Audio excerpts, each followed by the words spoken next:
This is Harsh Rules, I'm Ben Harsh, and today we're going to learn to play Advanced Squad Leader Starter Kit number 1. Advanced Squad Leader Starter Kit number 1 was released in 2004 by Multiman Publishing and Avalon Hill, and designed by Ken Dunn. This game supports 2 players, and each scenario takes approximately 2 hours to play. Before we begin this episode, I'd like to recognize the Harsh Rules Patreon supporters that help make content like this possible. If you'd like to support the channel, head over to patreon.com/harshrules to learn more. And once again, thank you for your support.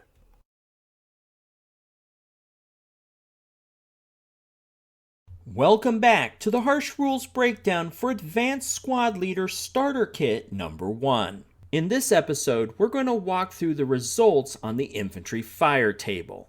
My Infantry Fire Table is color-coded to easily identify the distribution of the result types. Let's start at the bottom with PTC and work our way up.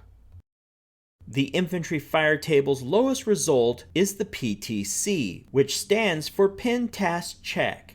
A Pin Task Check essentially tests the unit's ability to move under suppressive fire. To avoid being pinned, the player must roll 2 dice and the result must be equal to or less than the unit's morale rating. If the dice result is above the morale rating, then the unit is pinned, and the player adds a pin marker to the unit. If the unit is pinned, then the firepower is halved. The unit cannot move and cannot advance. Rate of fire is also lost, and leaders cannot use their leadership modifier. A unit remains pinned until the end of that turn's close combat phase. That's the best case scenario. Worst case, if the unit is broken, the pin marker is removed and replaced with a DM marker. A quick note before we move on, keep in mind that broken units cannot be pinned. Just remember that the broken state is more severe than the pinned state. When a unit is pinned, it is just held down by gunfire. It can't move, but it can still fire at half firepower. A broken unit is not functional as a unit. It can't move except to rout, and it can't fire at all. It can only hope to rally back to good order status. Therefore, if a broken unit is fired on and receives a PTC result, the player typically adds a DM marker if it already doesn't have one, but only if the firepower is great enough. This is one of the starter kit's more prickly rules, so let's see how this works. In Advanced Squad Leader, the Desperation Morale marker represents extreme stress from recent enemy fire that impacts a unit's ability to rally. The DM marker is removed in the rally phase to indicate enough time has passed that the unit is calming down and pulling themselves together to prepare for their next rally attempt. Naturally, the broken unit's opponent wants to keep the pressure on, so a common tactic is to fire on them to reinstate the DM marker. However, in Advanced Squad Leader, firing alone is not enough. The firepower needs to be strong enough to justify a morale check could be triggered, which on the broken unit would reinstate the DM marker. Figuring this out is not too complicated until you factor in cowering and unit class. So to get the concept across, let's focus on the most simple calculation where the unit cannot cower. To determine this, you need to know the net dice roll modifier for the fire attack. Basically, total all DRMs applicable to the situation, whether they're positive or negative. The sum would be your net DRM. Now, when you roll 2 6-sided dice, the lowest original dice result you can get is 2. Therefore, you combine 2 with the net DRM for each firepower. You're trying to see what is the maximum DRM a firepower can tolerate before you lose the ability to achieve a normal morale check with a dice roll. So a firepower 1 column would enable an MNC result with a +2 net DRM modifier. A firepower column of 2 would only work as long as the net DRM doesn't exceed +3, and so on for each subsequent firepower column. At +6 net DRM though, you probably should check your terrain and remember 6 or more of hindrance from smoke, orchards, grain fields in season, etc. will block the shot anyway. Now, if you add in 1 column cowering, this would reduce the net DRM tolerance by 1 to accommodate the potential column shift. So you would just subtract 1 from these numbers for each column. I realize this rule is pretty complicated, but I hope with this table example you can see how much firepower you need to reinstate a desperation morale marker on a broken unit. So in summary, in the starter kit, you don't need to roll if the shot could have inflicted a normal morale check. You just add the DM marker to the broken unit. In later scenarios, with green and convict class units that can cower and adjust firepower 2 columns on the infantry fire table, figuring this out manually can get pretty complicated. Fortunately, Eddy Del Rio has developed a table that does the hard work for you. I'll put a link in the video description to Board Game Geek so you can check his table out. Next, let's look at morale checks on the Infantry Fire Table. This is the broadest band of results because morale is Advanced Squad Leader's most important game mechanic. Let's take a look and I'll show you what I mean. A morale check tests a unit's willingness to continue fighting under fire. In the game, a morale check is a double dice roll versus the unit's morale level. The Infantry Fire Table requires a morale check for an NMC, aka a normal morale check, or an MC with a number in front of it. This is a morale check with the number being the positive dice roll modifier. For example, a 1 MC would be a modified morale check with a positive 1 dice roll modifier. Morale checks are also required with a K/number result. With this result, a random unit suffers a casualty reduction, and then all surviving units must make a modified morale check. Now, let's walk through all the possible outcomes. When a die result is below the unit's morale, then they've passed the check. There is no effect and the unit may continue fighting. For the good order unit shown on the screen with a morale of 6, to receive this outcome, the dice result would need to be from 1 to 5. When the dice result is at the unit's morale, then the unit is pinned, and the player adds a pin marker to the unit. For our example to receive this outcome, the final dice result would need to be 6, exactly the same as its morale. When the dice result is above the unit's morale, it has failed the morale check and the unit becomes broken. The player will flip the unit's counter over to its broken side and add a desperation morale marker. They will also remove any existing pin or counter exhausted markers. For our example to receive this outcome, the final dice result would need to be 7 or above. Keep in mind though, we have 2 more outcomes above this that can compound this result.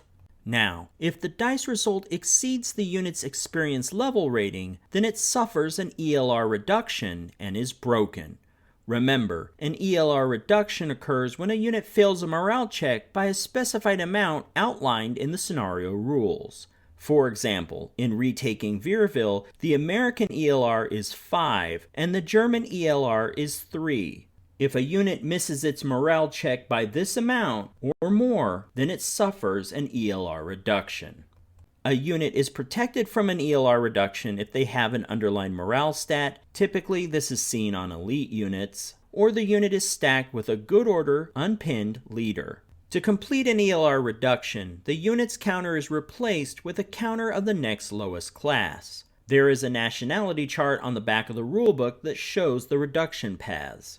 That replaced counter is then flipped over to its broken side and tagged with a desperation morale marker. Any pin or counter exhausted markers are removed. For our example to receive this outcome, the final dice result would need to be 11 or above, thus exceeding its morale of 6 by 5 or more. Finally, if the original dice result is 12 or double 6s, then the unit suffers a casualty reduction and may be broken. With a casualty reduction, replace any squad with a half squad, flip the unit counter over to its broken side and add a desperation morale marker. Remove any pin or counter exhausted markers. If this dice result is received with a half squad, then the unit is eliminated. Finally, for our example unit to receive this outcome, the player would need to roll double 6s, or in other words, an original 12. Even with a negative modifier to bring the total down, the player will still receive this result because of the original double 6 dice roll. Next, let's look at a morale check with a multi-man counter that is already broken. You'll see that a morale check in this situation is a lot more severe. The outcome for dice results below morale and at morale are the same. The unit passes the check but remains broken, and if the unit does not have a DM marker, in other words it's been removed during the rally phase, add 1 back to the counter. When the dice result is above the unit's morale, the outcome is a casualty reduction. Replace a broken squad with a broken half squad. Add a DM marker if there was none there before. If the unit is a broken half squad, it is eliminated. A quick note, ELR is not applicable to broken units. Finally, if an original 12 is rolled as the dice result, the unit is eliminated. Remove the unit counter and all attached markers. Next, let's look at morale checks with single man counters in good order. These are leaders in the starter kit. Morale check outcomes with leaders are more complicated because there are additional ramifications for units under their command. In other words, stacked in the same hex with them. A dice result below the unit's morale will result in the unit passing the morale check, and the unit continues fighting. When the dice result is equal to the unit's morale, it is pinned. Add a pin marker to the unit. A quick note, when a leader is pinned, it cannot protect units under its command from ELR reduction or apply leadership modifiers. When the morale check's dice result is above the leader's morale, that's when the problems really start happening. First, the leader is broken. Flip the unit counter over to its broken side and add a desperation morale marker. Also remove any pinned or counter-exhausted markers from the leader. Next, any units stacked with the leader in the same hex may need to make a leader loss task check, aka an LLTC. Basically, all units stacked with a leader that have a lower morale than him make a pin task check, with that leader's leadership die roll modifier treated as a positive. For example, if the leader is a -1, it becomes a +1. There's a lot going on here, but it's easier to remember if you tie it to a narrative. So essentially, the group has been fired on, and the leader is cracked under pressure. The units under his command, in other words in the same hex, may freeze. You've got to make the pin task check dice roll to see which ones, if any, do freeze. But those with a higher morale than the leader have the experience to resist and keep fighting. At least that's how I interpret it. But wait, it can get worse. If the morale check dice result exceeds the nation's ELR rating, then there's an ELR reduction and an LLTC. This is nearly the same process as before, except now that you replace the leader unit with one from the next lower class. Once again, you can find the nationality chart reduction path on the back of the rulebook. So what's the story behind this one? Well, the leader is in such bad shape that he's been relieved of command and replaced by the next available leader. Once again, the less experienced men may freeze, while the more experienced men have probably experienced this kind of thing before and are not as phased. And if the leader is having a particularly bad day, the dice result is an original 12. With this outcome, the leader has become wounded or may even be eliminated. And if he dies, the less experienced men need to make what's called a leader loss morale check, also known as an LLMC. To determine the leader's fate, roll 1 die. If the leader has been previously wounded, for those really bad days, add a +1 to the die result. A die result of 1 through 4 means the leader has been wounded, and you add a wound marker. When a wounded marker is added, the unit's leadership modifier is reduced by 1 level. Now, this doesn't mean that the leader gets wounded and his -1 becomes a -2. The -1 becomes a 0. If the leadership starts at 0, it becomes a +1, and so on. The leader's morale level is also reduced by 1. So in this example, the 8 would become a 7. The wound marker also limits the leader to 3 movement factors, and they have 0 inherent portage. which means he can't carry anything. And he also cannot conduct double time movement. A die result of 5 through 7 means they're eliminated and you need to conduct a leader loss morale check. With a leader loss morale check, or LLMC, all units stacked with the leader that are not in close combat with a lower morale than the leader must make a normal morale check. So basically the leader has been killed and this affects all the units under his command with less morale. Those with higher morale have the experience or fortitude to deal with the loss. Finally, let's look at a morale check on a single man counter that is broken. Once again, with a broken unit, the results are consolidated and more severe. A dice result at or below morale passes the check, but the unit remains broken and a DM marker is added if the unit has none. A dice result above morale will require a die roll on the wound table. Be sure to add a 1 if the unit has been previously wounded. A dice result of 1 through 4, add a wound marker. A dice result of 5 through 7 means the unit has been eliminated. And you'll need to make a leader loss morale check. This is the same process as we just discussed. Also remember that ELR is not applicable to broken units. Finally, if a broken leader rolls an original 12, then the unit is eliminated. Remove unit counters and all attached markers. Okay, we're almost out of the woods with morale checks on the Infantry Fire Table, but we do have one last one. So let's decipher the K/number result on the Infantry Fire Table. The K before the slash means that one randomly selected unit suffers a casualty reduction. The number after the slash refers to a morale check for all units, even the one that just suffered a casualty reduction, with the number shown as a positive modifier to the dice result. The casualty reduction rules are consistent with what we've seen before. Squads are reduced to half squads are eliminated, and leaders roll to see if they are wounded.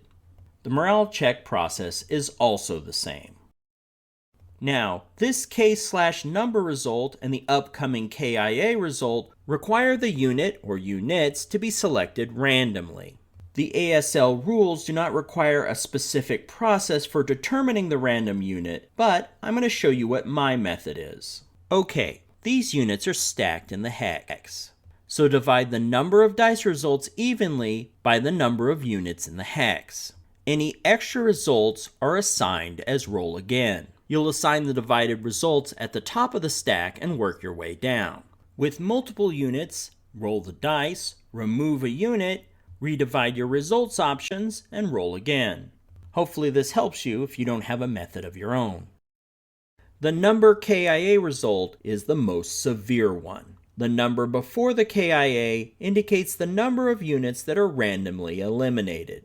Then all other units are automatically broken or suffer a casualty reduction if they're broken already. Casualty reduction follows the same rules as before. Then, be sure to mark all broken target units with a DM marker. Now, a KIA result may also destroy a unit's support weapon. In this situation, make subsequent single die rolls on the same firepower column for each support weapon carried by the unit. A KIA result means the weapon has been destroyed. A K result means the weapon has malfunctioned. And now that we've finished covering the ratings on the Infantry Fire Table, this is a good place to stop for this episode. In the next episode of this series, we will continue with the sequence of play by covering the movement phase. So be sure you're subscribed to the channel and click the bell icon for notification to be alerted when the next episode of this series becomes available. If you found this video helpful, please give me a like and share with your friends. To be the first notified when the next episode of Harsh Rules becomes available, please hit the bell icon for notifications. And as always, this has been Harsh for Harsh Rules. Thank you so much for watching, and I'll see you on the next video.